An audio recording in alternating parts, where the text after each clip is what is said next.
Hello, hi, and welcome to EmpathicFire. I'm your reader, Jay. This is going to be a birthday message for the sign of Virgo. What's going on, Virgo? How are you guys doing? I hope you guys are doing well.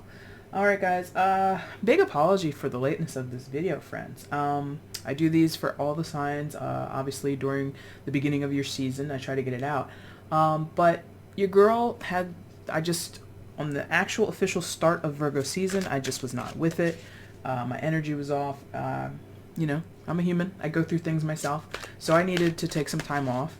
And then I actually tried to record this reading last night, and I did record it. But for some reason, the file's not corrupted. It plays for me on my computer, everything like that, but cannot upload it. Cannot get the thing to export. Cannot get it to edit properly. So for some reason, that message, universe doesn't want it out there.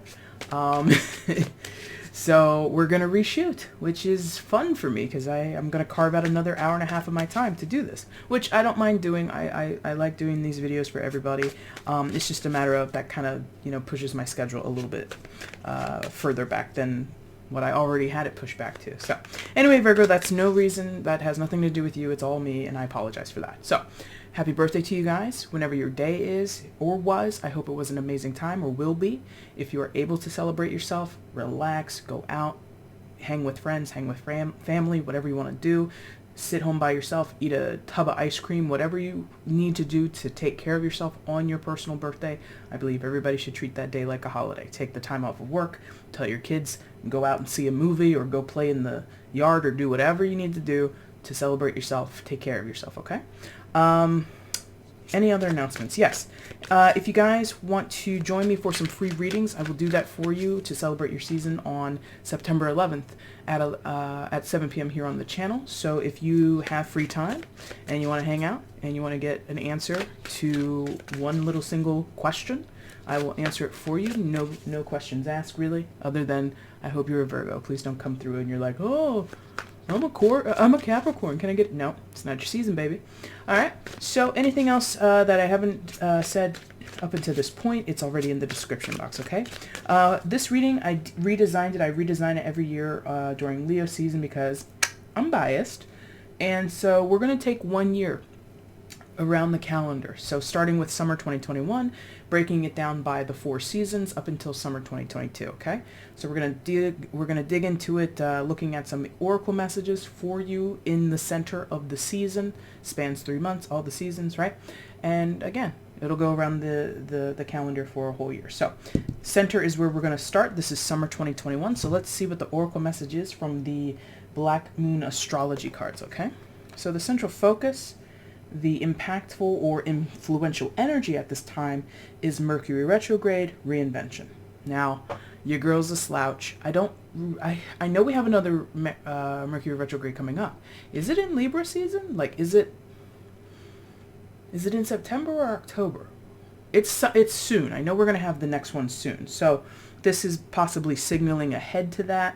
But in general, your summer 2021 could have been a time where things weren't as crystal clear as you may have wanted them to be. If you're interested in the numerology, 5 + 1 is 7, right? So card 51. Reinvention. Virgo, it feels like things are cooking. Things are cooking, things are stewing, marinating. You know, it's not quite ready yet. Whatever you have, you know, slated to begin, whatever you feel needs to be presented, needs to be discussed, needs to be evaluated or revealed, things like this. It's just not time yet. The timing is off, or you don't feel prepared, or the people that you're dealing with don't feel prepared. Mercury retrograde. A lot of this could come down to poor communication or miscommunication. It could be misunderstandings, of course.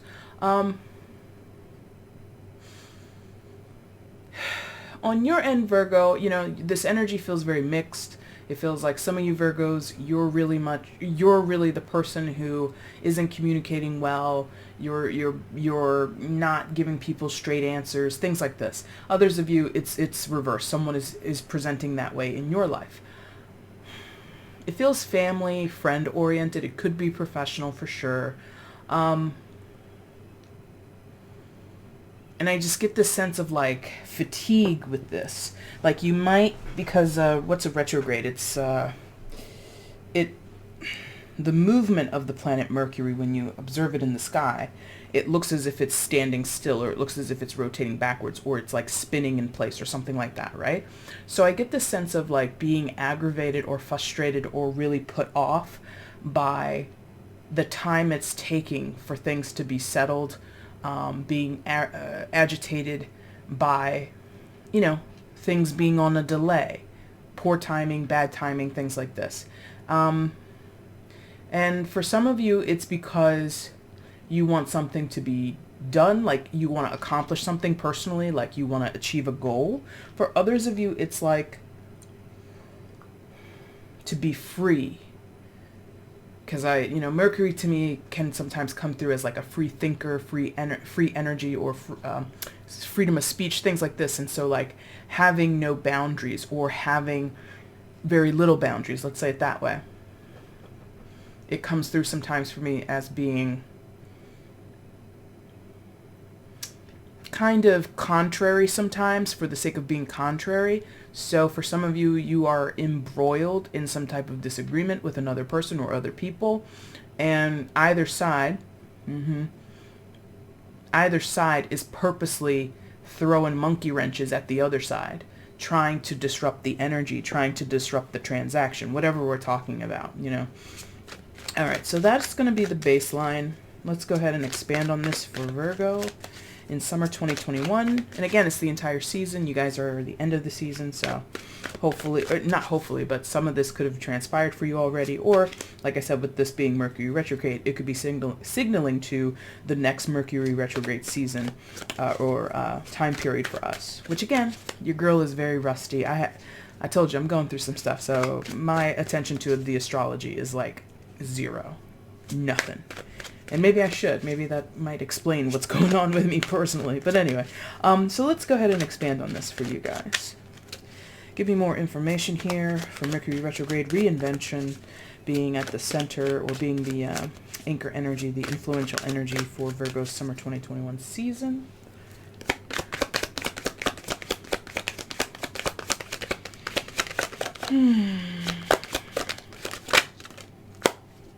Six of Cups, aka Six of Water in this deck, happiness.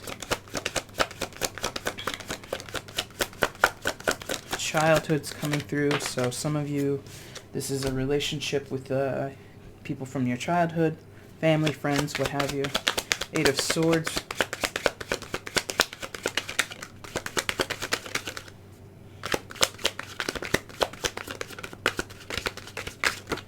Oh. Teetering on the edge. 3 cards that came face down. Let's see how we're going to handle this. How are we going to handle this? How are we going to Oh. Don't get old, people. It's not fun. Not fun at all. Okay. I think we're taking all of these. Right? Okay, yeah. So flip them right over. All right. So, Daughter of Water, aka Page of Cups.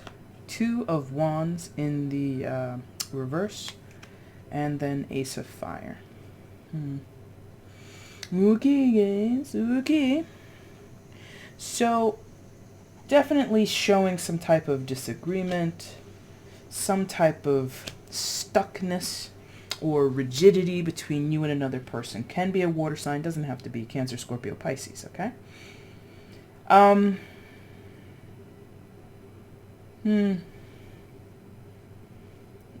Yeah, and like elephants. Elephants travel in a, I don't know if you would call it a pack, but they are a family-oriented species, right? Because even then we see like the little, I don't know what you would call it. It's not a cub, but the baby elephant there. And maybe towards the center some adolescent looking elephants. So your family situation, family you're born into, family you marry into, family you create amongst your friend group, however family resonates for you. I think that there's this feeling of stick together, no matter what, stick together. And that doesn't really suit someone. It doesn't have to be you. It could be someone else in the situation. Or it's becoming harder to make that, to stick with that plan. You know, Mercury retrograde, it's hard to stick with that. It's hard to get it off the ground, or not get it off the ground, but keep it stable. Thank you. Keep it stable. Ace of Fire, Two of Wands in reverse, and the Page of Cups.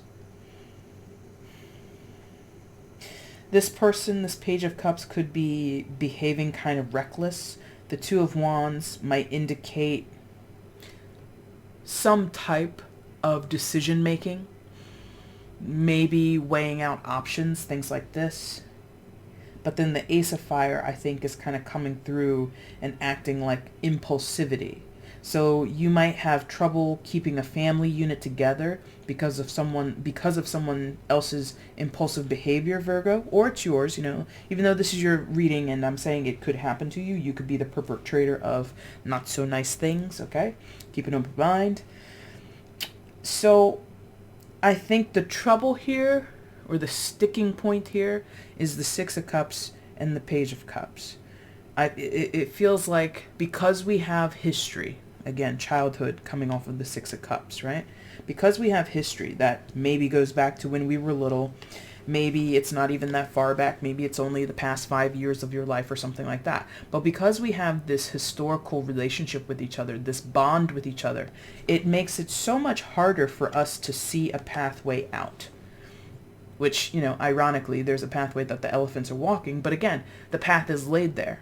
You know, if the elephants had to divert from that path, choose a different way of going, they might get lost. And I don't know, you know, maybe, I'm not a zoologist, maybe elephants are very, you know, like, we don't need a path, Jay. We can go wherever we need. But that's what it feels like here. It's like the proven path, what has already been etched out, what has already been marked on the map, isn't working for somebody here.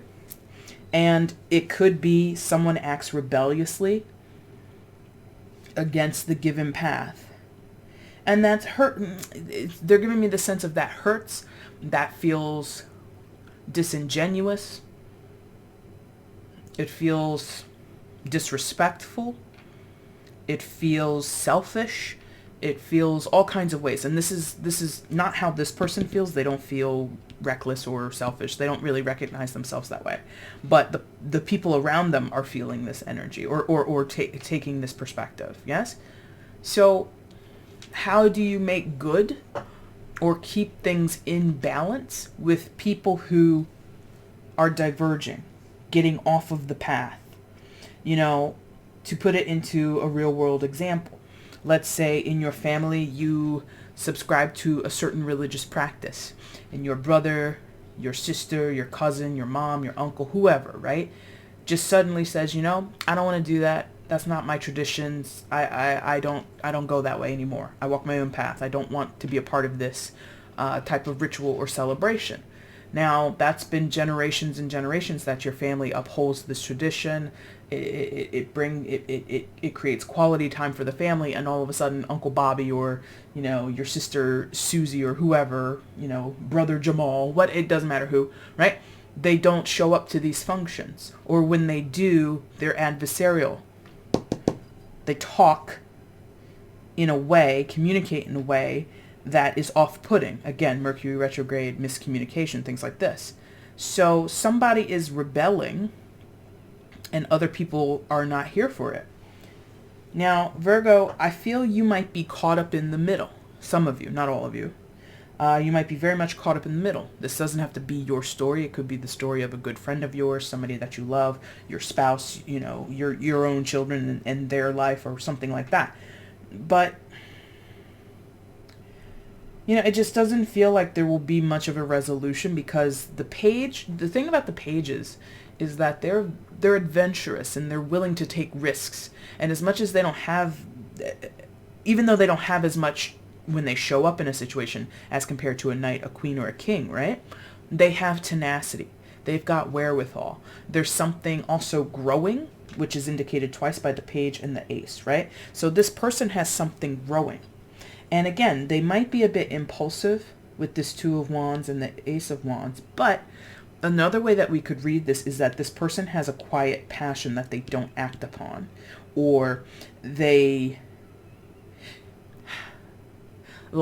acting out. If they're not impulsive and doing things to be adversarial or be contrary, right, they would be acting out. So let's say this person wants to pursue their dreams, right? Ace of Wands, Two of Wands. They want to pursue their dreams. They want to go to school for this. They want to start acting classes. They want to open up their own smoothie shop and you know, they want to live in a tiny house, whatever the hell they want to do, right? And they're not doing it because they're walking this path, this prescribed path that you or other people, and this could be you, whoever, other people say, do it this way. This person does it that way, but they suffer in silence. So they are acting out in other ways. Yes? So they could be incredibly, again, still impulsive, but they could also be argumentative. They could be contrary and ornery. Moody is another way that we could say this. Yes? Or they're just stuck with this weight upon them, feeling like, oh, I have so much I want to do, so much I want to give in a situation. I want to go here. I want to experience this. I want to start this up. I want to talk to these people. I want to engage with this community, whatever the hell they want to do, but they never do it. And they just dream about it a lot, or it's like, it's not in the proper channel. You know, it's not being utilized correctly. It's sort of wasted energy, no matter how you slice it, whether this person is acting impulsively or not. Whether they're sitting there twiddling their thumbs or they're going out on a bender, the energy is wasted because it's not going towards what they would choose to do on their own with the Two of Wands in reverse. So I don't want to make this person a victim because in some of your cases, this person takes it out on other people around them. Well, I never got a chance to do this, so I'm going to make your life a living hell. You know, that's, again, wasted energy or improperly channeled energy. Yes? So the crux here, I think, for you, Virgo, is that this person, Six of Cups, has a significant soul relationship to you, whatever label you'd like to put on that: soulmate, karmic partner, divine partner, twin flame, whatever. And they could be friend, family, lover, you know, whatever. You know who that person is. The tether and the intertwining of your spirits is significant. Even though this person might vex you, or you guys might be at odds at this time, or again, there could be an incredible amount of misunderstanding here, there is a significance for you to know each other, to be in each other's lives. Yes? I'm not sensing too much of like a crazy shakeup here. I'm not sensing, you know, I don't want to minimize it because some of you are the Page of Cups. I don't want to minimize what this person is going through because I don't like to use the word suffer in general, but I do feel here that somebody is suffering in silence. They take a lot on and don't really express too much, and they're kind of used to being misunderstood. They might feel like an alien amongst their friends or their family members, which again is like, you know, with these two cards, a lot of imagery about bonds and being close to your significant others, being close to the people that are meant to help you and protect you in this life, right? But then somebody here feels apart from that. They feel different from that. They don't feel at home in their own home. Oh, what's that song? Beyonce. And she's a Virgo. Interesting. From the Dreamgirls soundtrack. Listen. That's the name of the song. Listen. So go listen to Listen. And that one lyric just popped out. I'm not at home in my own home. And what does she say in that song? She's talking about how she really didn't have a voice of her own. She did what other people told her to do as if she was walking a path, right?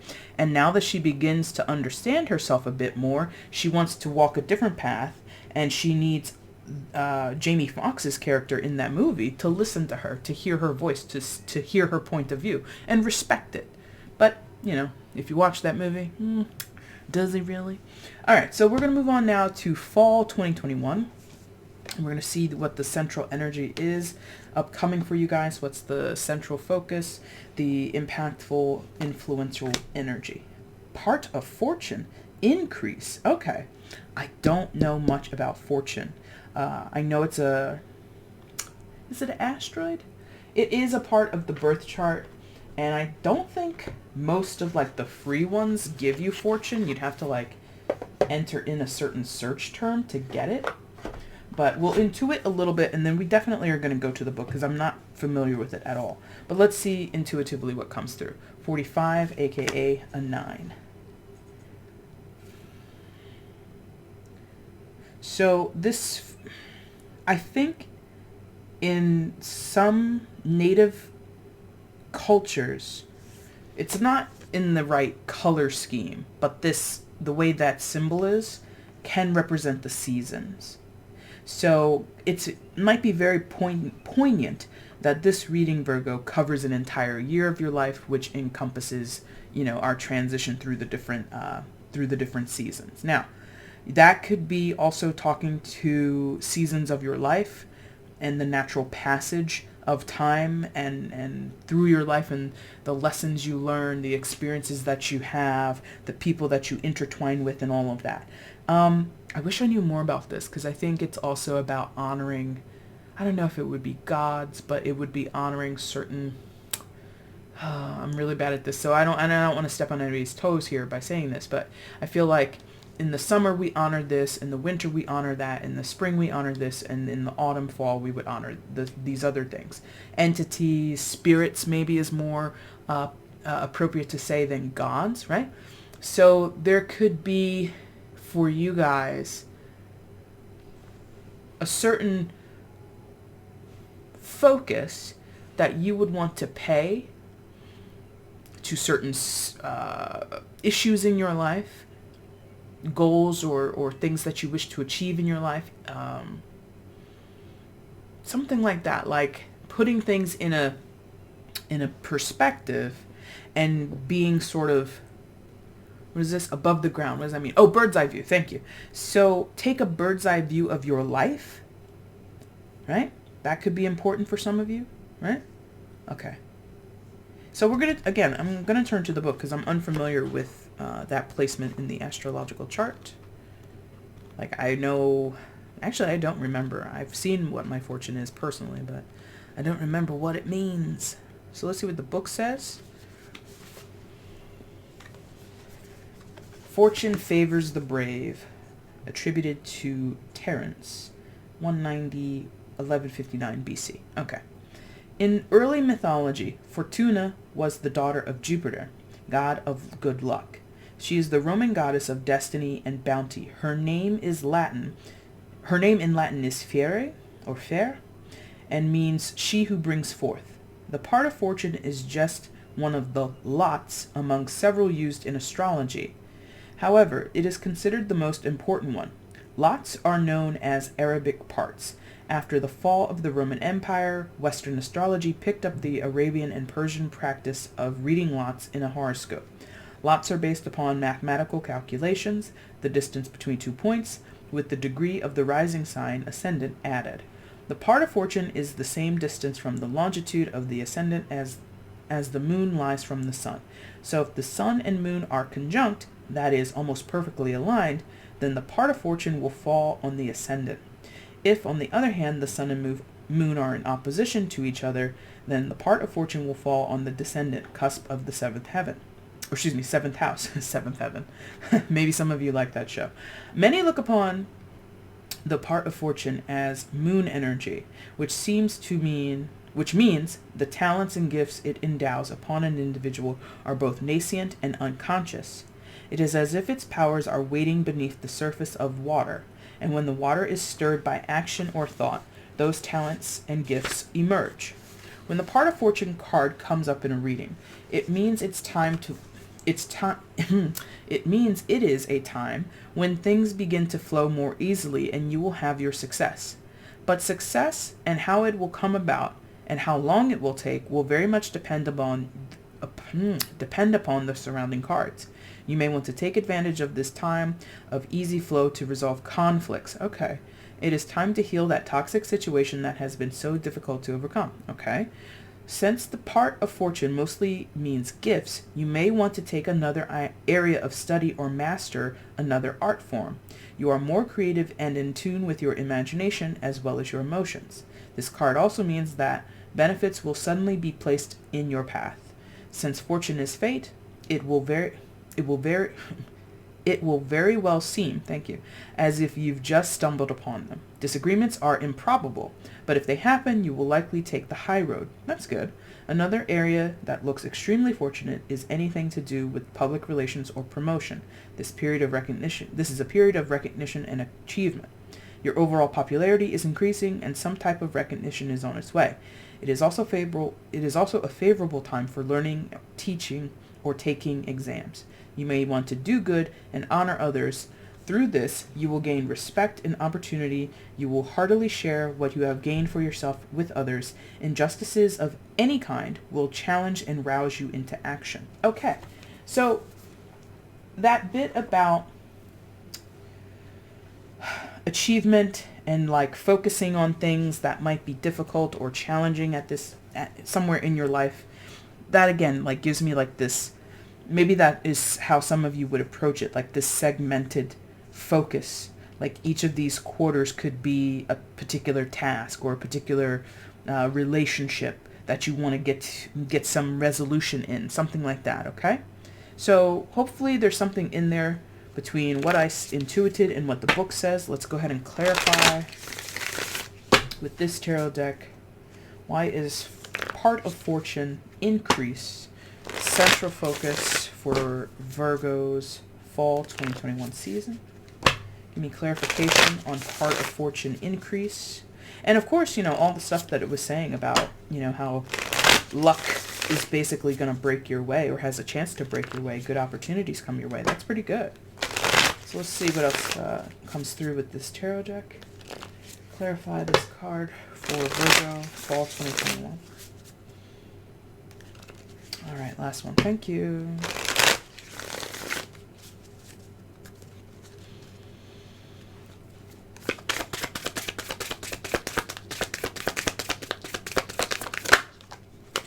All right, there we go. Eight of Pentacles. So it could be a work situation, breaks in your favor. Things might turn out very well if you have newly begun a job. And that could also, well, we'll get into it. Okay. And then the Six of Pentacles. All right, so we'll see.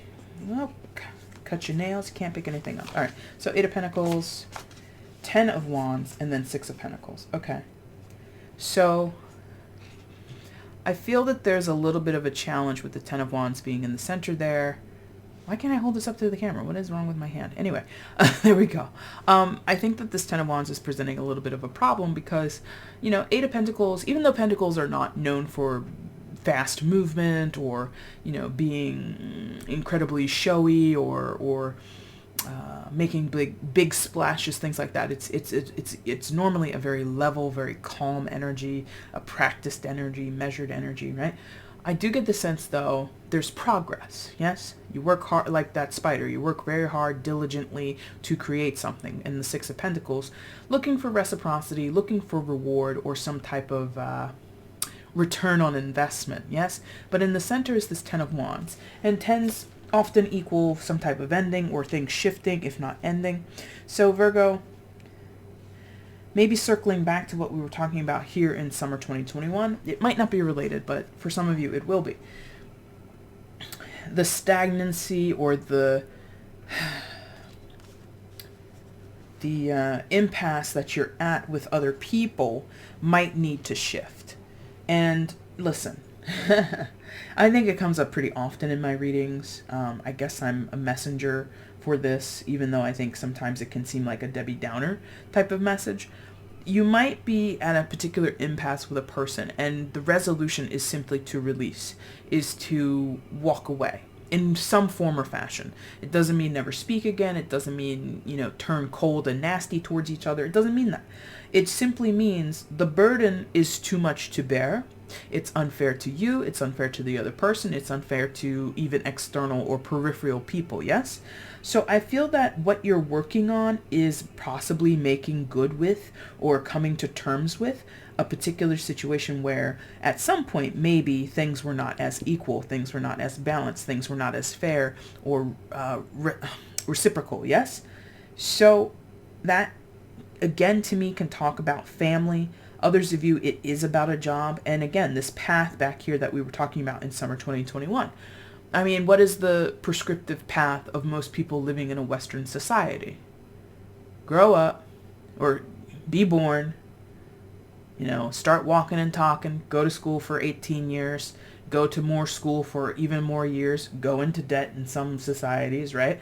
Get out of school, meet somebody, marry that somebody, have kids with that somebody. If you're not going to have kids with that somebody, you need to get a whole bunch of dogs and cats and squirrels, sure, ferrets, bunnies, whatever the hell it is. And then work for 20, 30 years, 40 years maybe, then retire, then die. I'm skipping over some of the nuances, but that's the general gist of what life is supposed to be. The path. The Eight of the Eight of Swords path that we were talking about earlier with the elephants. And maybe that's what your family thinks you should do. That's what your friends think you should do. That's what you might think you should do. But there's something, again, back here that is not interested in that way of living, period. Now, there's difficulty in that because we have, even though I don't think we should, obligations towards other people, or we feel obligated towards other people, and we give people sometimes undue respect, undue influence in our life. That's my opinion. I'm interjecting there, okay? But you might come from a cloth, or you might come from a background that says, okay, my family wants me to go to school and work really hard and get a good job. That's what I want to do. But what did I say before? You might have a desire, Virgo, to be an actor, to be a dancer, to be a writer. It doesn't even have to be creative. Maybe they want you to go to school and be a lawyer, a doctor, whatever. You're like, I love working on cars. Like, I really just want to go work down at the Jiffy Lube and let that be the end of it. And they want so much more for you. Or maybe you're not interested in sports, but you're naturally athletic, or, you were good at it like in high school and everybody's like, oh, go for the scholarship. And you're like, I don't even want to go to college, right? So all of that is the work that has led up to this point of I can no longer carry this burden. And I think Virgos, you do that a lot. You take on things because you feel it's your duty. You and Pisces, like that's your calling card. I do things I don't like to do because I feel so dutiful. That's what you do, right? So you feel some type of, I must do this because I am blank. I must do this because I am the daughter or son of blank. This is what is expected of me. This is what I shall do, right? That is fine, but sometimes it's not so fine. And that's what this feels like. It feels like the work you have done is no longer satisfactory. It is burdensome now. There's possibly a lot of responsibilities. Now, that's not me co-signing on you skipping town on your family and chucking a deuce on your kids and being like, all right, I gave birth to you guys, peace out. That's not me. I'm not advising that. But that feeling can exist. So I want to acknowledge that is a real feeling that people can have. I've submitted myself to a certain way of living, and now that I'm in it, I don't think I like it anymore. And we have been conditioned all over this world, all across different societies and cultures, to think, well, now that you're in it, and that's the end of it. And things are not changeable, things are not adaptable, or things cannot be altered. I disagree. With proper care, consideration, foresight, communication, all those things, you can change the story of your life, the path of your life, right? With the elephants there. So, what do we see? You possibly could be, the other part of this, which is something I talk about in some of my messages, Virgo, is that your plans for autonomy or your plans to do things in a different way upsets the apple cart for other people, upsets the status quo for somebody else, okay? And that's when other people kick up a fuss. Oh, I'm no longer going to benefit from you being complacent. Oh, I disagree. I don't like this. And how true, or not true, but how valid or fair an argument that is different in everybody's situation. So the Ten of Wands can be some type of pushback or some type of guilt or some type of shame that someone tries to, shovel onto you, bury you with it almost. Like, you see how a lot of this card is like blacked out? Like, we can see those wands, but then what's behind them? Just a bunch of, it's just like a bunch of dark space. So it's like not letting in any type of light, any type of perspective, any type of new information, any type of, eureka moments or revelations. Yes. So you or someone else is really trying to keep someone else down. Like, again, Virgo, I gotta be honest. Some of you are this person who is just like, well, you gotta do it this way. You agreed to it, or this is what we do in the family. This is how things work in this company, blah, blah, blah, blah, blah, blah, blah. Follow the path, follow the path, follow the path. And you're very loyal to it, and you're very loyal to the prescribed way of living. I gotta be honest. Some of you Virgos are on that. Others of you, you're experiencing that, and people are, throwing that in your face or expecting it of you, demanding it of you. Either way, it's not reciprocated, because as humans, we all make our own individual free will decisions. So as much as anybody tells you this is the way it's supposed to be, for good or worse, you can disagree, and you can do something else. But when you do that, it immediately creates this contrary energy, or creates this imbalance, or maybe it doesn't create an imbalance, but it will, for some, it's going to show people, you stepping out on your own path or saying, hey, maybe I want to go a different route here, that's going to show other people's true colors. Because again, you're disrupting things on their end. They benefit from you doing things a certain way. When you say, no, I don't want to do it that way anymore, it just screws them up. Messes up their plans, messes up their day, messes up their mood, whatever. So, even though we have, what we're clarifying is this fortune energy, I'm not an expert, but I do feel the timing of it, even though this is in the fall, this is like the influential energy, I don't think it's going to, quote unquote, pay out in the fall. I think this might be like where you get the ball rolling in order that will lead to your fortune, that will lead to your increase. They want me to go back to increase. For some of you, this is different job, different work, different profession. And that's going to restore your energy. That's going to restore or get you in a better place where you can earn more for yourself. You're going to be paid what you're actually worth. That could be another thing. For some of you, you may be working for people or small companies or large companies, doesn't matter. You might be working for others and you're getting like the low end of the average. You go to another company and they're like, oh my God, like, come work for us. We're going to offer you like 12 grand more a year. And you're like, done, clearly done. I will be doing that, right? So for some of you, this is about having the means to take care of yourself, or the means to feel that the work you put in is worth it. The reward you get, which, pay is a reward in a certain way, but whatever you gain from your hard work, it's in proper measure. It feels balanced. It feels equal. Like, you don't feel overworked and underpaid. You feel paid fairly or recognized. If it's not about paying, if it's not about actual tangible money, you will feel, fulfilled in a certain way. Okay? All right. So that's that one. Going to move on, and we're going to talk about winter 2021/2022. Happy New Year and all that good stuff. So let's see what the central focus is. What is the influential energy of this time, winter 21 to 2022? Water element, sensing, card 40. Drop it right out of your hand, Jay. That's normal. Card 40 and reduces down to a 4. All right. So this I'm getting, remember I said when I was intuiting for the Fortuna card, like some of you are going to like by segments be focused in one particular area of your life versus another. I think this is kind of backing that up.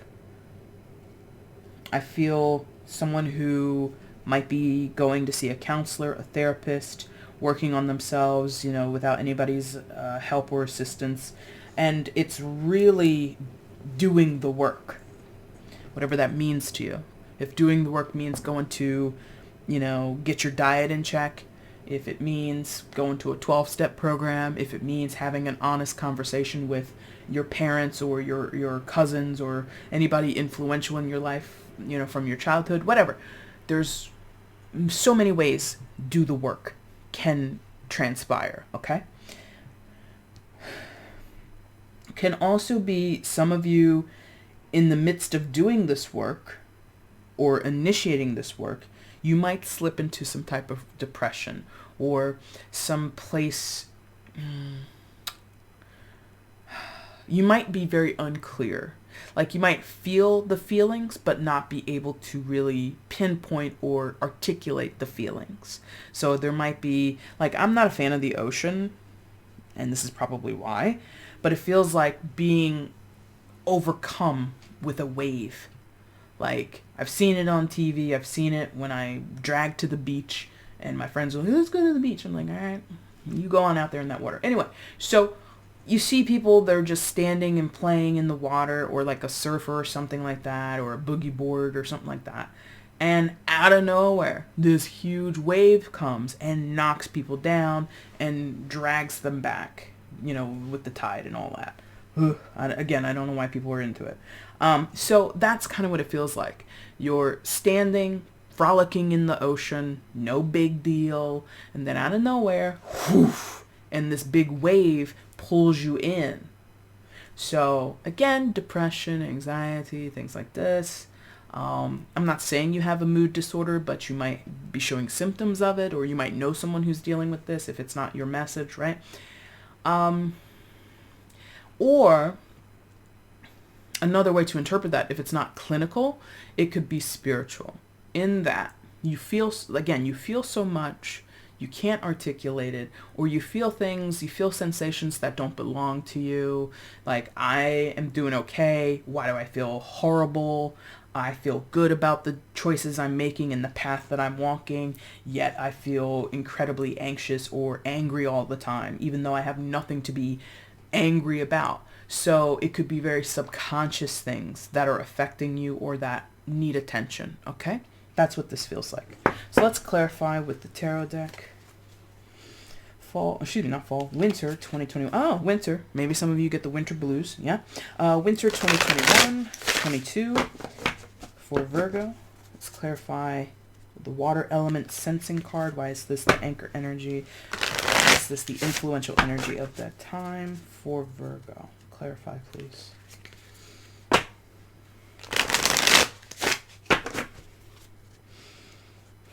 I have to say, what carries over from that message that I said I recorded for you guys yesterday, but for whatever reason it cannot be uploaded, it cannot be edited. What's carrying over is the presence of people, but they're not like star players in your life. Like, even though someone might be in your life on a regular basis, your husband, your wife, your kids, your parents, your coworkers, whatever, it doesn't feel like they're not like making big splashes here. They're not being very vocal here. So some of you might sort of take a sabbatical from some of your relationships. You might talk less, which might go back to the Mercury retrograde card in summer 2021. You might be deciding or making a conscious effort to limit yourself to conversations or interactions with other people. And that could be why they're not showing up and being present in the story, even though you've got people around you. Like, most of you guys don't, live like Boo Radley from To Kill a Mockingbird. It feels like many of you are very social. You've got strong family ties, wonderful friends. You communicate all the time with people, but there's some relationships that you're pulling back from, or reserving your energy. That might be a better way to say it. Reserving your energy in certain relationships, okay? That's a very interesting aside, I suppose. Let's go ahead and clarify this for Virgo, please.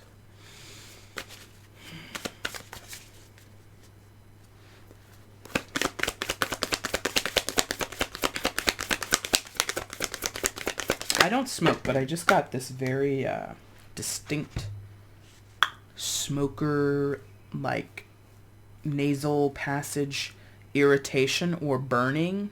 I don't smoke, so I don't know if that's what it feels like, but it feels like something is hot or smoky in my throat nasal passage area. Anyway, that might not mean shit to you guys. Don't hold on to it if it doesn't. There are 4 cards here. I want 3, but they all came out together. I don't usually like that. But let's see. Are we taking all 4 of these?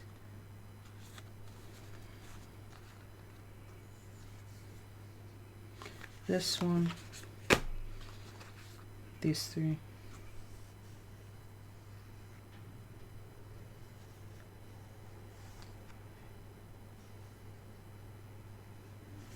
This one. Okay. So we'll take 2. We'll get 1 more. And I don't know what they are. They came face down. I have no idea what these cards are. At least 1 more, please. Clarify. Water. Sensing. Thank you. 2 of Swords. Okay. Alright. So the other 2 came out together. So we can just flip them like... Okay. Death. Okay. Death. Major Arcana for Scorpio. Could be dealings. Don't have to be. 4 of Wands. And the 2 of Wands. Okay. So yeah, like I was saying, significant pull back or change of scenery is coming through. That I don't think that's what they mean to say, but this idea of change of scenery. So maybe you or someone else is moving, Virgo. Or there's talks about it. There's like planning, like trying to plan this out. How to get over some type of hurdle, get over some type of disagreement, get over some type of setback, get over some type of friction point in a relationship of any type. 4 of Wands, though, it is significant to your foundation. So friends, family is super highlighted. Family, family, family, whatever that means to you. It does not have to be your blood relatives, but for many of you, maybe the majority of you, that's who it's going to be about. Now, I gotta be honest, and this is not me forecasting. I don't forecast this, but, you know, there is a possibility it could happen.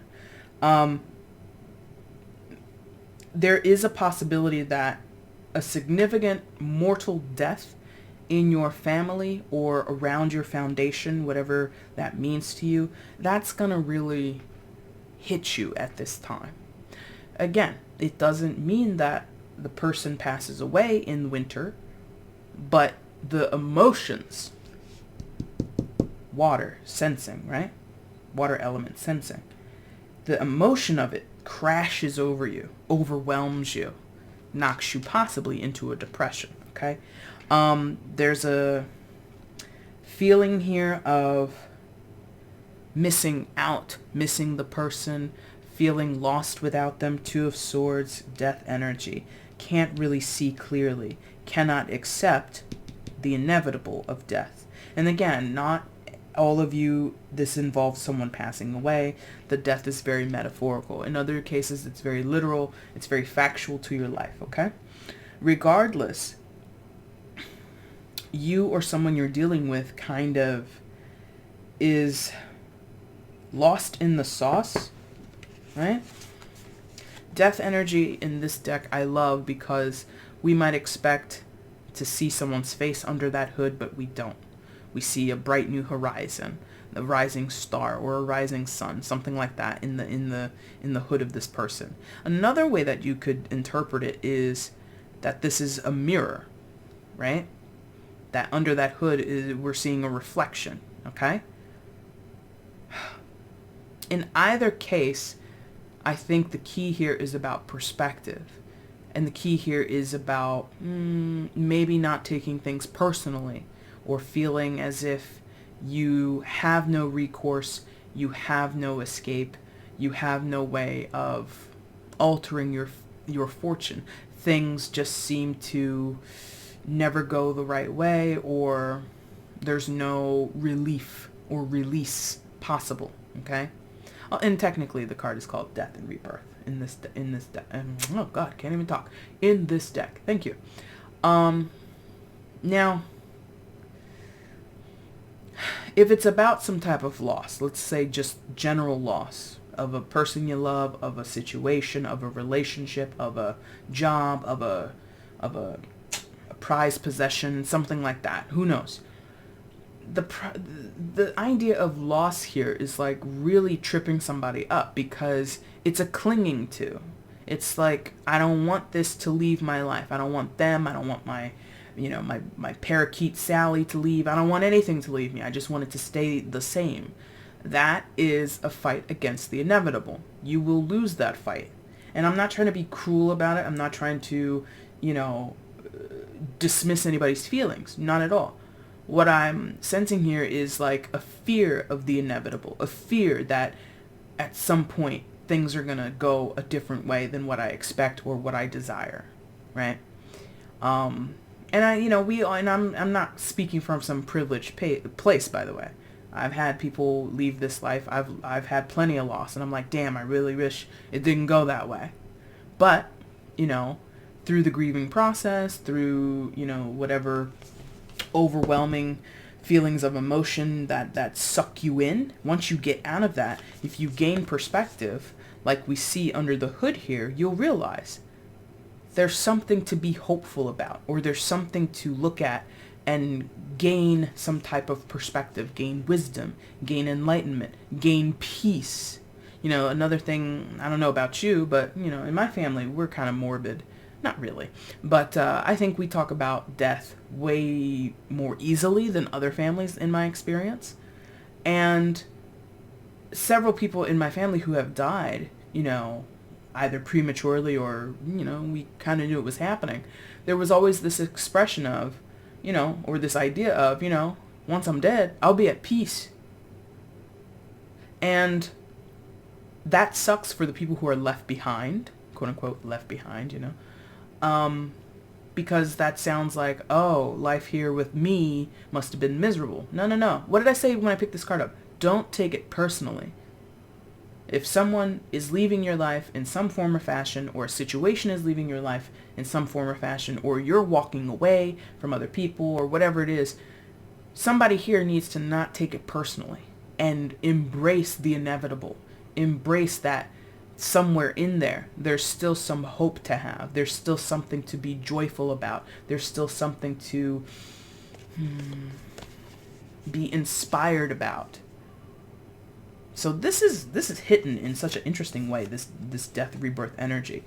Four of Wands, still, again, this is hitting at your foundation. So for some of you, it's still relating back to your job.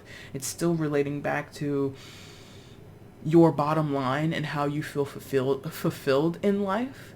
And this is your death and rebirth process, stepping off onto your own path, going into a different industry, going into business for yourself, possibly for some of you retiring because you're in a comfortable place to do so, but you've been a workaholic your whole life, so you have no idea how to relax, or it makes you feel super uncomfortable. It makes you feel like, oh, did I make the right decision? How can I be sure that this is the right time to retire? Blah, blah, blah, blah, blah. And like, everybody's looking at you like, baby, you 78. You should probably retire. And I'm not shading anybody, when I say that, but it's just like some people don't know how to not be involved in things, or not involved, how could I say it? Contributing, right? Contributing. Because, this right here, this depiction of the Four of Wands looks like a festival. As much as the Four of Wands traditionally talks about foundation and stability and the connectivity that we have with people in a home, or who feel like home to us, who feel like family to us, this also looks like a little bit of like, a Burning Man. Well, not Burning Man. It looks like, what's that festival? Oh, God, it's going to slip my mind. What's that shit? Damn, that's sad. Your girl is old, so it doesn't really matter. But, it's not Bonnaroo. It's the other one. Whatever. A music fest, period. I don't care which one you want to pull. So, it doesn't the artwork of that card doesn't give a lot to workaholism or somebody who is dedicated to the task of building a home, of building structures, of building stability, and sharing it with other people. Like these two chicks, they really just look like, oh my god, we're just having so much fun. Oh my god, I'm so happy to be here. You know, it's like very carefree. There we go. Carefree. And so there might be a struggle. Some of you were told. That's nice and clear. Thank you very much, Spirit. Some of you were told by somebody of significance in your life who you have lost in some form or fashion to enjoy life, to not take life so seriously, to relax, which is not your strong suit, Virgo. Okay? And I know plenty of you guys. So if you're a Virgo who can naturally relax and take it easy, please leave a comment. I'd love to know who you are. But in my experience, Virgos are not easy to relax because they're always thinking of what happens next, what do I have to plan for, what am I expected to do, what am I expecting other people to do, and there's just always this, the sentence never ends. There's always an ellipses. There's always a dash. It's never a period. It's never an exclamation point. Well, sometimes it's an exclamation point, but like it's really hard for you to like stop and let your mind relax and give over into quote-unquote nothingness.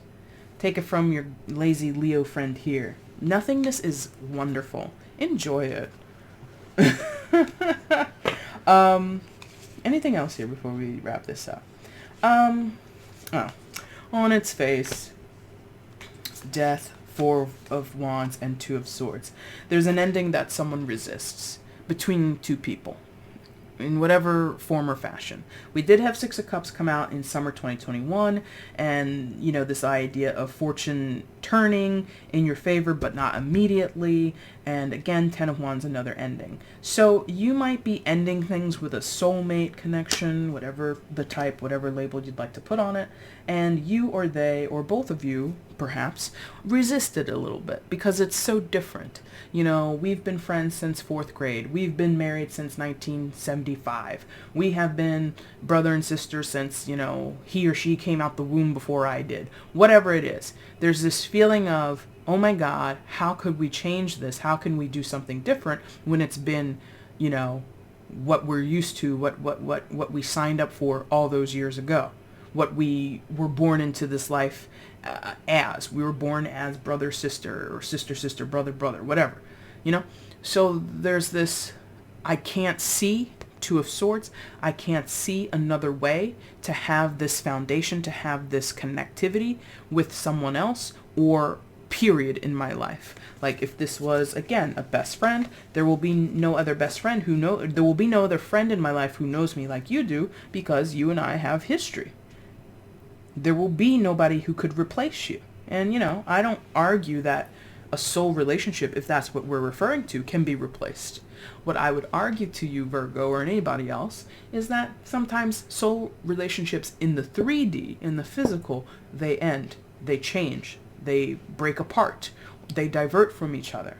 And that's kind of the purpose. Sometimes they're together and it's always together, and that's a lifetime relationship that you have with a person, romantically, family, friend, whatever it is, and that also has purpose. So again, death energy. Don't take it personally if your soulmate and you have to part ways. Maybe it's temporary. Maybe it's for the rest of your lives. No matter what, death energy again in that pile. Don't take it personally and see it from a different perspective. All right, thank you. That was a little bit of a channel. Woo! All right, so spring 2022, what's the central energy? What's the focus? 12th house. Talk about endings. Escape. Woo! Somebody is... at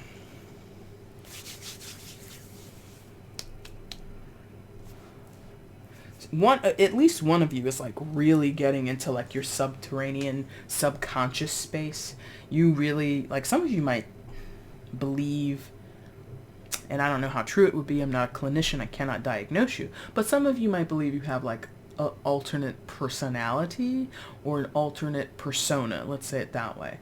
Or you're very attuned to your unconscious self aka also your higher self, and there might be an incredible longing to get there or be with, in that space, in that form, in that perspective. You know, there is deeply with this 12th house energy, this feeling of, you know what? Not that you're over things, it's just like there's something more interesting or insightful in your non-conscious spaces.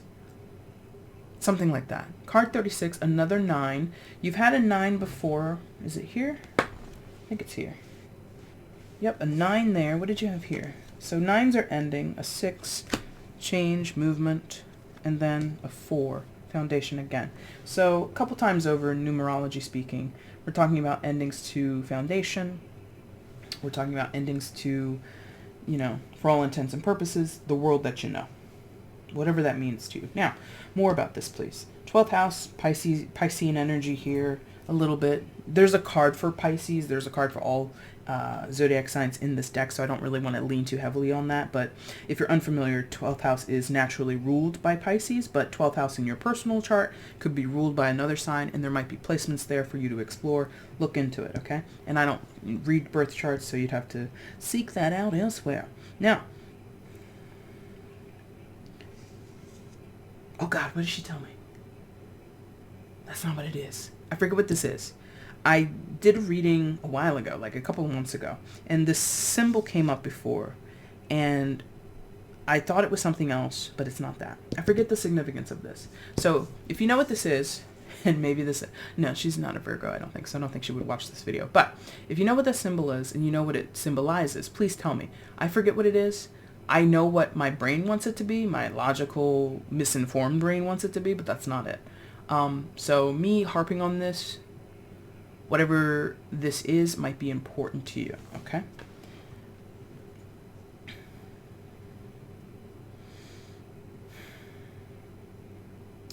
It's like I'm getting this idea of collapse on itself or into itself. I'm getting this idea of replication, of like geometric replication or geometric patterns, something like that.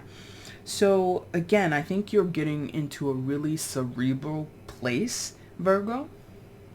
Some of you have gone through some type of spiritual awakening, some type of spiritual ascension. Some of you, going back to the imagery of the Four of Wands, maybe you've gone on a vision quest. I think vision quest did come up yesterday when I recorded this for you. So that might, again, be hammering home for some of you. Coachella. Bang! Was that 10 minutes later or something? Coachella. That's the festival I was trying to think of. Anyway.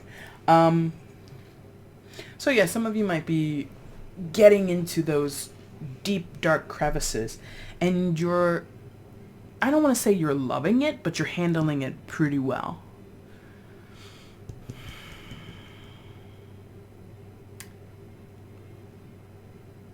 And 12th house escape can be a kind of macabre, creepy, morbid way of considering escape. You could be kind of saying things that folks think is like out of your character. You know, you could be, you know, talking highly philosophical, highly spiritual to some lady at the bus stop, and she's like, lady, I just asked you what the time was. I just asked you how your day was.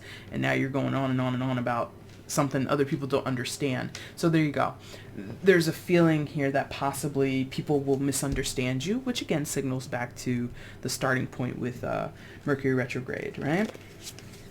So in your attempt to understand yourself, escape or elevate beyond your present circumstances at the time in spring 2022, you might find yourself being misunderstood. And you might find yourself kind of, in order to expand your external, well, not your external, but to kind of go further and farther places, wider places, you need to go to an internal space.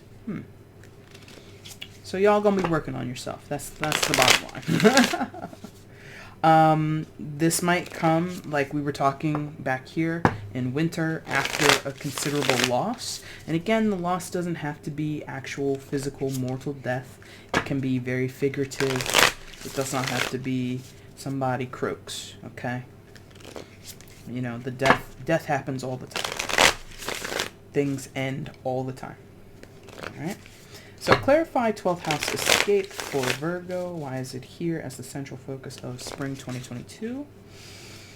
Give me insight into that. Clarify that for me, please. Spring 2022 for Virgo. Oh boy, guys. I'm hungry. It's almost dinner time. All right, let's see. Father of Swords, A now.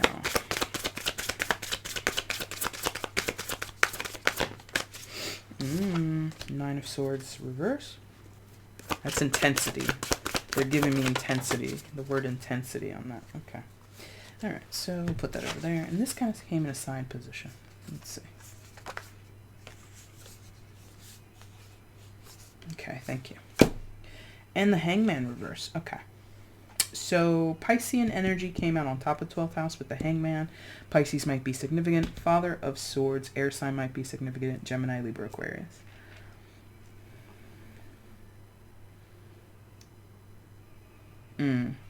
Some of you are a bit haunted by a person or an entity or an energy. You're a bit haunted.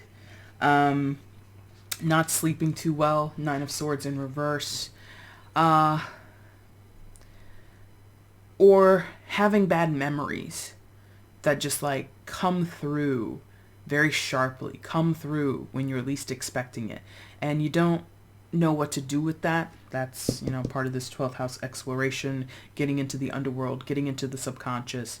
And, you know, be safe in all your travels, okay? Be safe in all your exploration, okay? But, yeah, it feels like there's a person or an entity or the memory of a person, the memory of a significant other in your life that just will not leave you alone.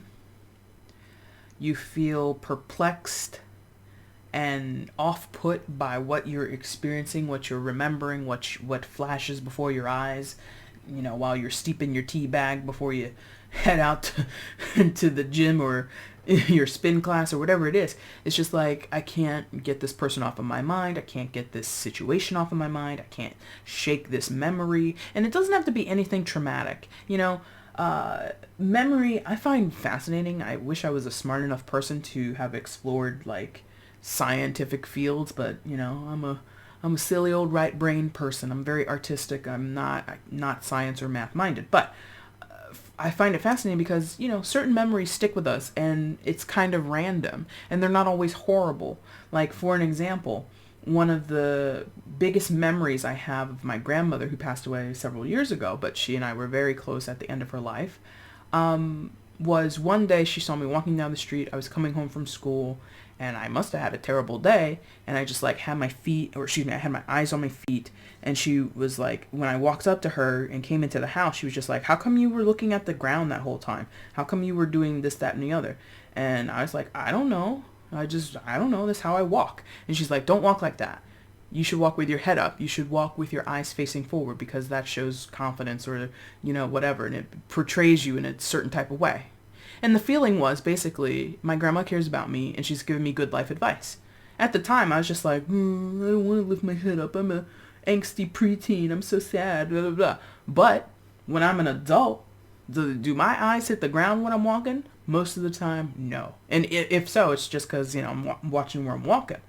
So, like, she said that thing to me over 20 years ago.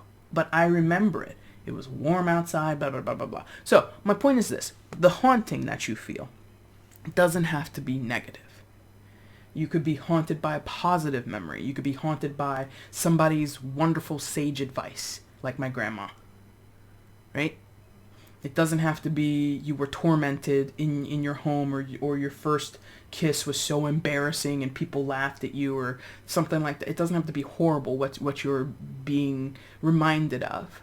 But the significance is the person or people involved And I don't know, there's like a message here. There's something to be communicated with the Father of Swords in this memory that just won't leave you alone, Virgo.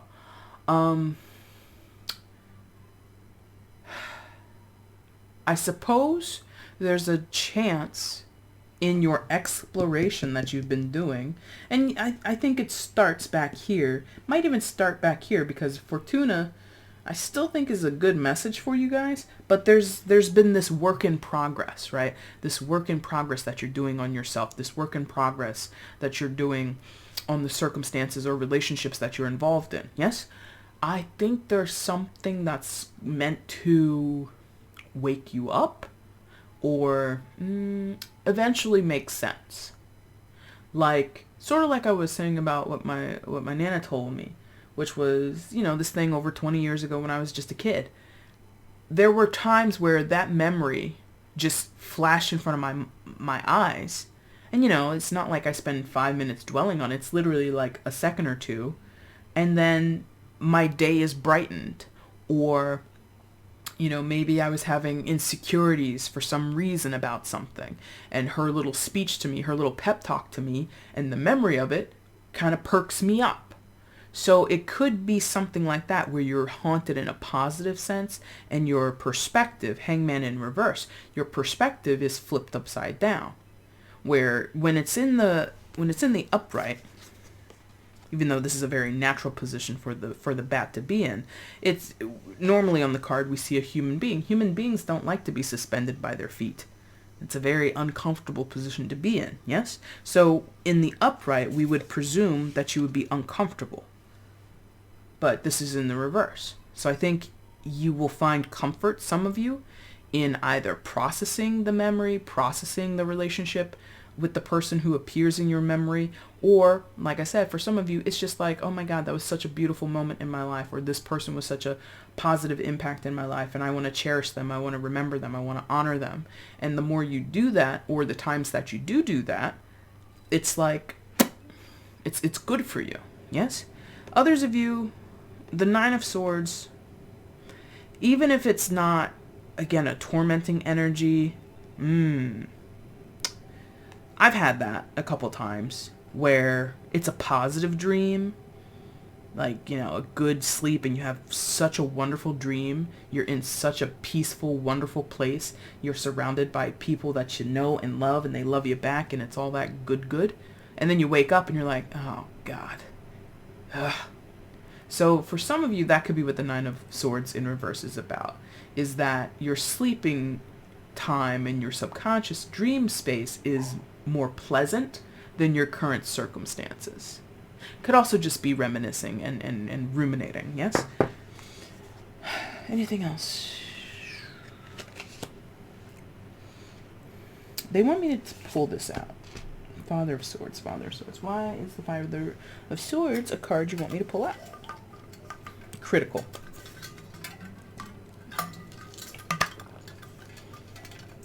Pardon me, I needed a drink of water there. Okay, so critical. Whoever this person is, and it could be more than one person that this energy represents. It could be a collective of people. It could be, repetitive energy patterns amongst several people that you've known in this life and in previous lives. But the word critical, two things. This person is critical to you, meaning they're important, they're significant, they're a critical part of your life, they're a critical part of your path, something like that. And the other way to take critical is that they have a lot of criticism. They have a lot of shit to talk. They have a lot of things to say about you and what you do and what you don't do, right? And that's so funny. They're great. This is for me. I'm snapping and I'm... So, in your reading that I did yesterday, they're reminding me, in this place, there was a Father of Wands, and I needed to clarify him, or it, whatever. The card itself, I needed to be clarified. And in a same place, but a Father of Swords, there I feel compelled to clarify this person, or this energy, this entity. So let's see. Why is the Father of Swords here? What's the significance of Father of Swords for Virgo? The Father of Wands yesterday was super combative, not a nice character. This is a little bit of a mixed bag. So for some of you, there's whatever. It doesn't matter. They're like, don't talk about the other one. Don't talk. I'm like, okay, fine. But there's a little bit of a synchronicity there for me as the reader, because we're in a we're in a pattern. We're in a loop, so to speak, a deja vu, as the Matrix might call it. Okay, so Father of Swords. Why is this energy here? Why is this entity here in Virgo's reading for spring 2022? What's the significance of the Father of Swords? Show me.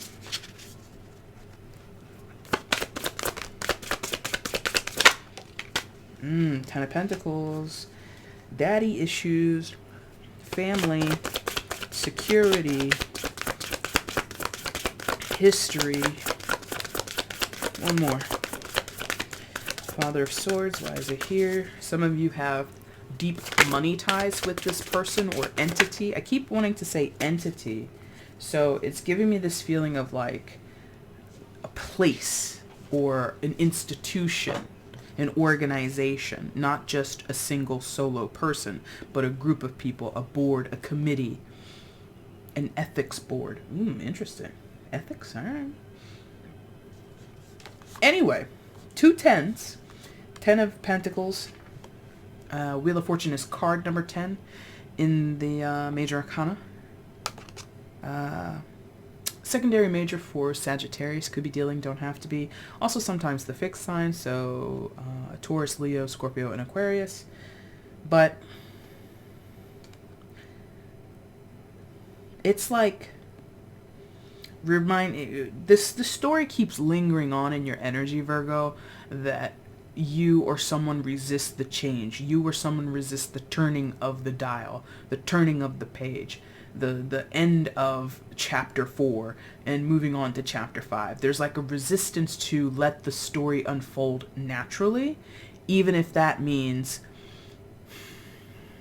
losing something, experiencing loss, going back here with the death energy right in that pile, experiencing lack. And that's not me saying embrace lack or embrace a lack mentality or see your situation and think that it's the worst and that's good for you. No, but feeling like if I lose this now, I'll never get it back. If I don't have access to this anymore, 10 of Pentacles, whatever that signifies to you, if the Wheel of Fortune turns against my favor, I'll never be able to get back to 10 of Pentacles. So what I'm sensing for some, okay, there we go.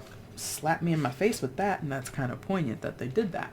So what I'm sensing here is family trauma, family generational trauma. Not for all of you, clearly, not everybody lives this story, but what I'm sensing is overbearing parental figure, male or female, doesn't matter, air sign or not, does not matter, that you grew up with, or let's say it was your grandparents. So let's say granddad or grandmom was super strict and certain things just don't fly in this household. And there's certain rules and regulations and ways of showing up in the world that this family will absolutely do, perform, and adhere to. Done, done, done. Right? It's not usually the way of the Father of Swords, because that's a little bit of a domineering energy that might be, like I said yesterday, or referred to the reading yesterday, might be more relative to the Father of Wands, and maybe even a little bit the Father of Pentacles. But the communication style of the person is sharp, cutting, brutal. So, trauma, abuse, emotionally, physically, mentally, verbally, all the ways. And that is normalized. It's conditioned into us to be acceptable. So we go one generation into the future, another generation into the future, where you might be Virgo, or the next generation, you might be there, or you have now given birth to that fourth generation, or that third generation, excuse me, away from your grandparents. And now you're raising your kids. Page of Cups before, Four of Wands before, right? And there's this turn of the wheel.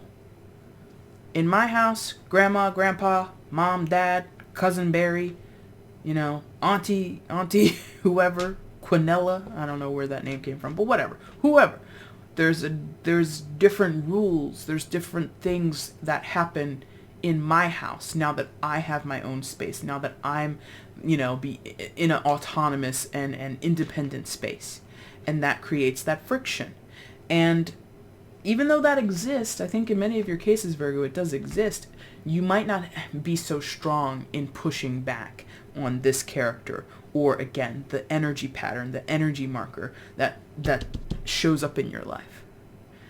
There is some concern that if I push too far, if I say things too strongly, if I show a counterpoint, this gets yanked out from under me. This Ten of Pentacles energy gets yanked out from under me. So for some, there is a resistance to rebel. And that's, rebel to me, I think, indicates or would signify that you actively do a thing to be contrary, or it's very adversarial. I don't think many of you Virgos are picking a fight. If you are, not that you can't. Virgos can fight, let me tell you. But I don't feel it's fired up. It might be strong, you might believe it strongly, you might feel very aligned with this new path or this different way of living your life, but you might not be shouting it from the rooftops. Maybe because of respect for those older generations or people who carry that sort of signifier or energy within them. So your friends might be living their life like that, ruling their house with an iron fist. And you go over there and the wife gets talked down to and you think that's highly disrespectful, but there's something in you that says, I'm not going to push it. And I'm not here to tell you to be anybody else's champion, even though I think it's important to do that from time to time, be other people's champions. Never mind. I just get the sense of somebody who's just like, maybe I don't need to say anything about that. Like, it makes them uncomfortable. Two of Swords. Nine of Swords in reverse, okay? All right, so 1 year from now, 365 on the calendar, thereabouts, give or take 10 days, right? What is the central energy? What is the anchoring energy in summer 2022? Leo, I will. What? Hello. All right, so Leo, I will add together card 17 becomes an 8. 8 is balance. 8 is recalibration. 8 to me is also like the payoff of a spiritual endeavor. The embracing of infinity. Because what is an 8 but an infinity sign standing up, right? So there's sort of like this like enlightenment or feeling unbridled, unburdened, feeling freer. So I think that Fortuna card, just initially, I could be wrong, we'll see what happens when we clarify, but this Fortuna energy that starts in the fall of 2021, by summer 2022, you might get some payout on it. Oh, interesting. I used the word payout. So for some of you, you've had some pentacles, but I'm not well, we just heavily talked about the 10 of Pentacles. So for some of you, you might be thinking you're cutting yourself short or you're hamstringing yourself. If you do something, you're going to miss out on a 10 of Pentacles. Maybe that's been threatened. Maybe you've been promised, if you step out of line, if you don't do things the way I tell you to do them, I'm going to cut you off. Let them do it. It's not financial advice, by the way. You don't have to do anything I tell you to do. But I feel like this here is letting you know. Like, say it with pride. Say it with your chest. Say it in defiance. I will. Someone, I'm a Leo. Anybody, I pick and choose, but the idea that someone says, hey, Jay, don't do that. The hell you mean? I do what I want to do. Not just because you told me. If I don't want to do it, I'm not going to do it. If I want to do it, I'll do it. Like, nobody tells me what I will do. I do what I want to do. Right? Even though I'm lazy. So, I think, like, that tenacity, that fire, that I'm going to make it. I'm going to do it the way I want to. You can't tell me. She can't tell me. He can't tell me. Nobody can tell me. It's not arrogant. It's not selfish. It's not anything like that. This is ownership of self. This is very good. I love it. Sphinx is back there. Very interesting. Some of you maybe in a past life were Egyptian, or you have an affinity towards Egyptian lore and history, or artifacts and jewelry and architecture and, you know, all these kinds of things. Maybe that's like really attractive to you. I don't know what it would be like to take a vacation to Egypt, but that might be worth it for some of you, or it might be interesting to you.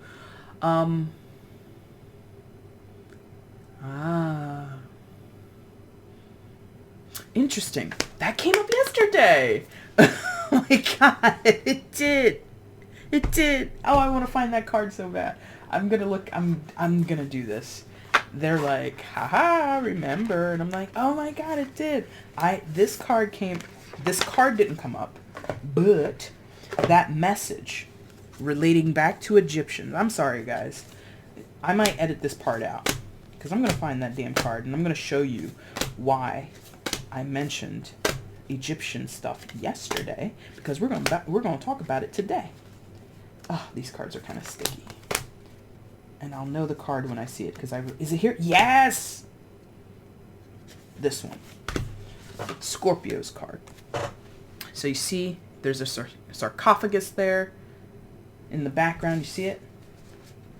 And the message I said yesterday, and I don't think it was this position. Where was this? I guess well, it might have been here. It might have been in this position in summer 2022. I think it was. I wish... Oh, if I can find a way, even though I don't think I can, maybe I can screenshot it. I will show you guys the board from yesterday. I might pop it up on the screen if I really want to grind and like edit this video. But I swear to you, this card I think appeared in the same position yesterday. I feel pretty damn confident that in summer 2022 you had this card, and you see the sarcophagus down there.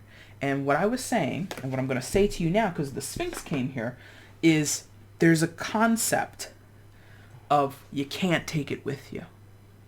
And that being okay. And realizing you're no less or no more, like the idea of being rich or poor, provided for, stable or not provided for, unstable, that concept is a sticking point for your energy at this time next year. I can't remember everything that I said about it, but yeah.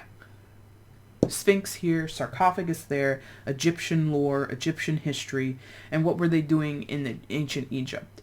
They were burying their dead with their worldly possessions, believing that in the process of death, in that carryover, in that journey across what river Styx is it?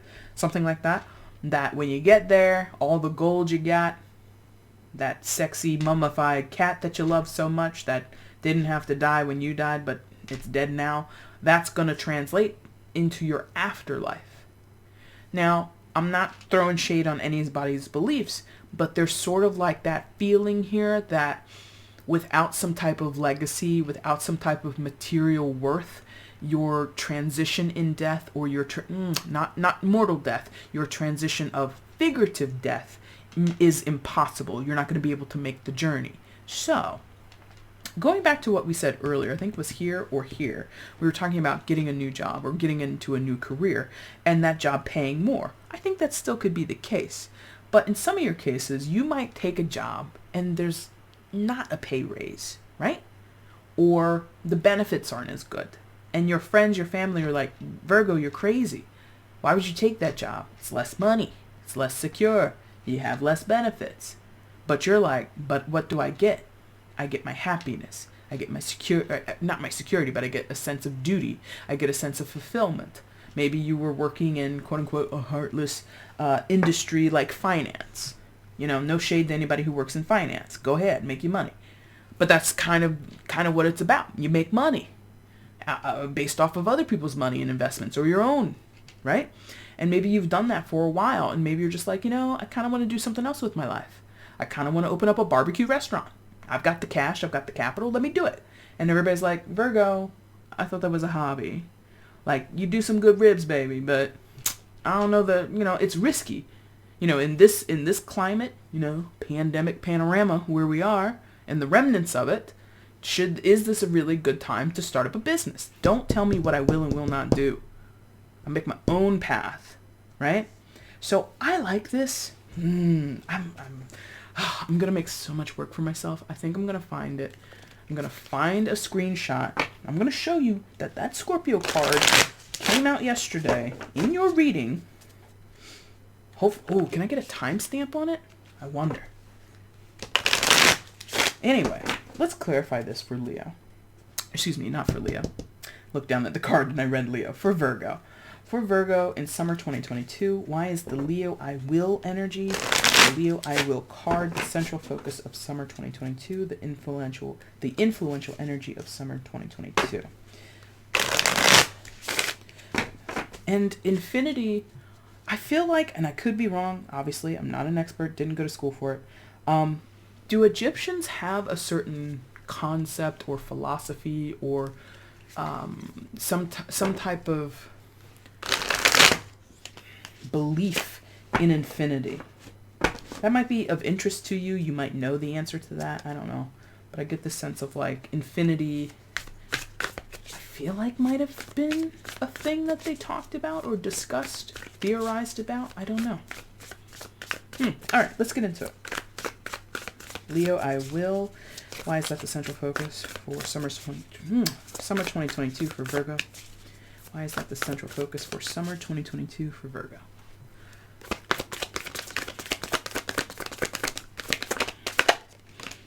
She was there yesterday. I know for sure. She wasn't the first card out, but she was there yesterday. Queen of Swords, for sure.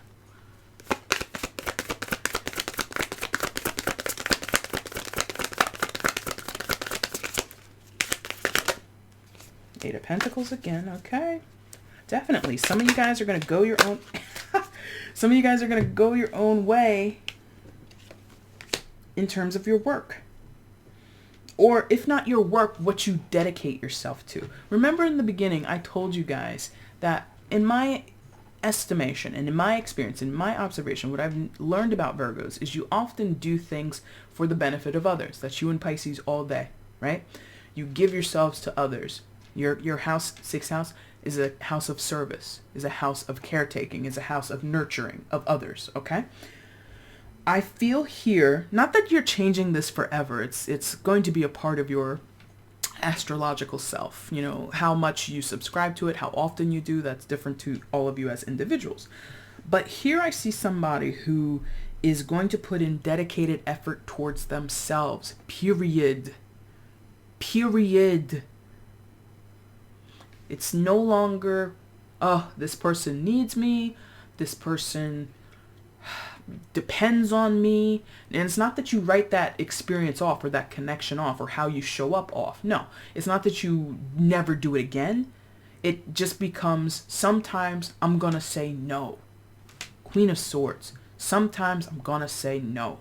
Period. Gemini, Libra, Aquarius energy with the Queen of Swords. You don't have to be dealing with one. It might be significant in your chart, whatever. Take it all with a grain of salt. Eight of Pentacles, Two of Pentacles. Haha, they're so cute. They're like, add that quick. 8 plus 2 is 10. You go your own way. You can secure your own 10 of Pentacles. You don't need other people to be your responsibility. You don't need other people to secure your 10 of Pentacles. People might doubt your dreams. People might doubt your aspirations. People might doubt the ways in which you alternatively decide to get to a destination. Going back up here to the elephants on the path, right? So let's say one of these elephants strays from the path, walks off into the grass or wherever they are.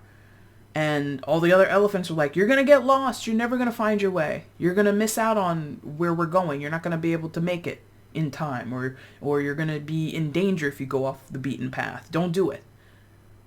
This Leo I will energy in a year from this point, right? In a year, you're going to be in a position to say, don't worry, I got this. And this is an arrogance speaking. Queen of Swords, usually a pretty level-headed person. Eight of Pentacles, got your wits about you, understand what is necessary to create something. Interesting with the moon cycles. So for some of you, within a month, not of this reading, but sometime around next year, a particular moon cycle might be significant to you. Maybe you do manifestations. Maybe you do rituals. Maybe, I don't know, you create an app. You know, not only can you track your cycle, you can do this. I don't know what the hell you would do. But, you know, there's just this quiet confidence. You know, there's a very thin line between arrogance and confidence. And I think the Leo energy would support that, or at least would back that up. You might be seen as being quite selfish, arrogant, self-serving around this time next year, right? People might be thinking, I don't know you anymore, Virgo. You've changed your tune. You used to be more amenable. You used to be more complimentary. You used to be more someone I could see myself working with. And you're not, BT dubs. You're not putting up any energy towards other people that says, I'm not workable. It's just, I'm going to prioritize things a little bit differently. And how I feel comfortable, how I feel honored, how I feel respected, how I feel if I'm being given a fair shake and a fair wage, if I feel that my voice is being drowned out, I'm allowed to say, I'm not with it. I don't want that. You know, before you were just like, I guess it's okay. Or roll your eyes, suck your teeth, you know, grumble under your breath and then say, okay, fine, I'll do it. Or okay, fine, it's fine. You know, very, very,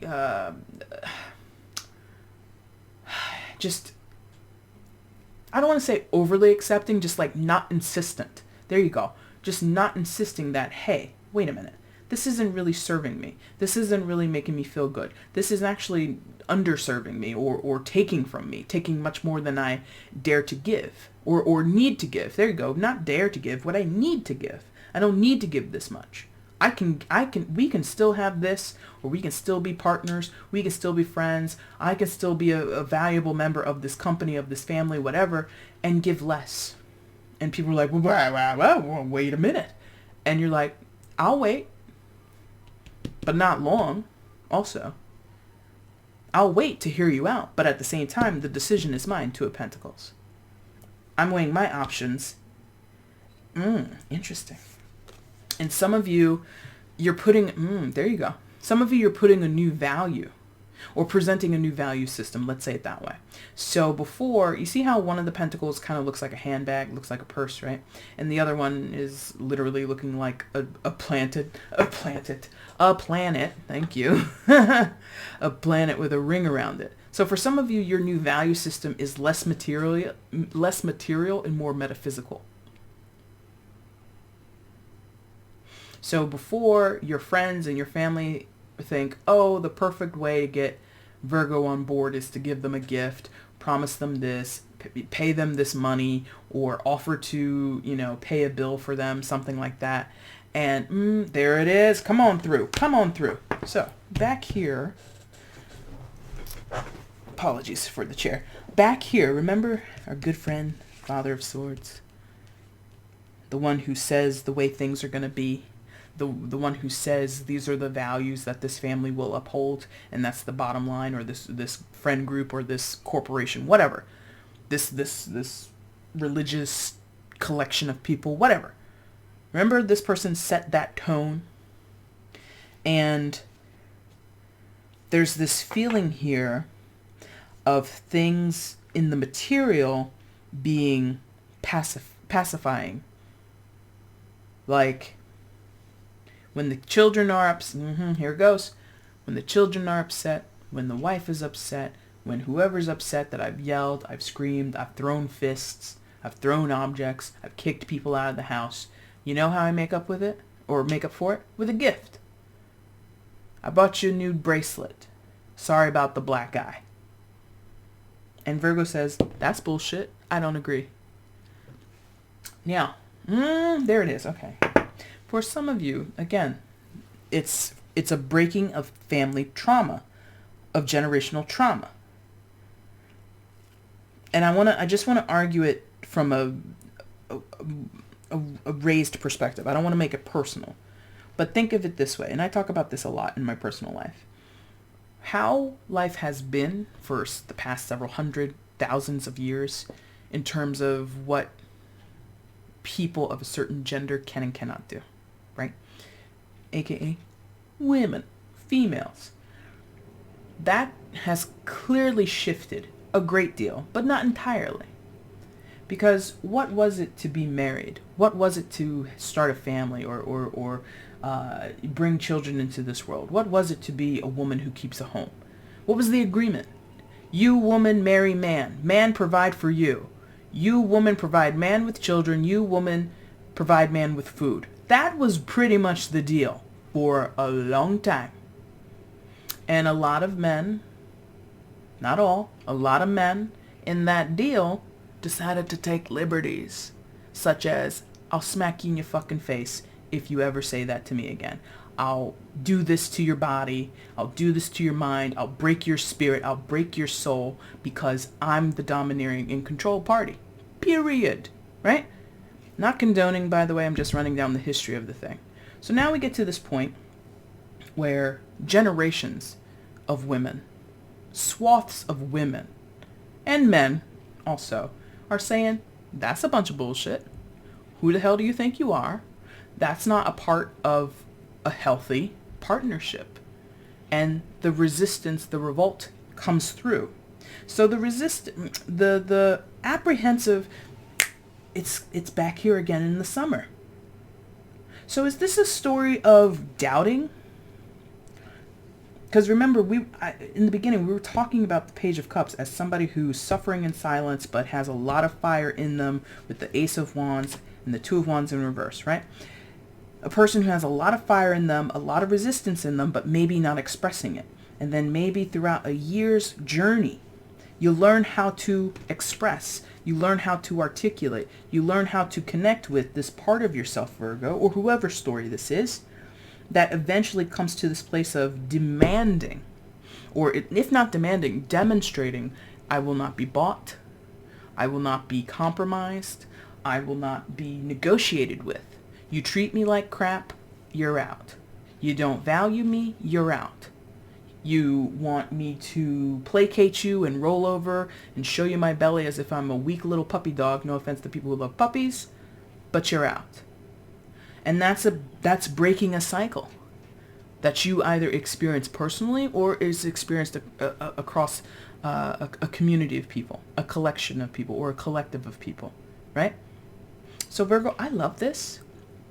I love how it's come to this point where, despite what other people might say, and even though we talked a good deal about this Father of Swords character, I gotta tell you, it doesn't feel, and for some of you, didn't I say, this person isn't even physically in your life for some reason or another. They're just a memory.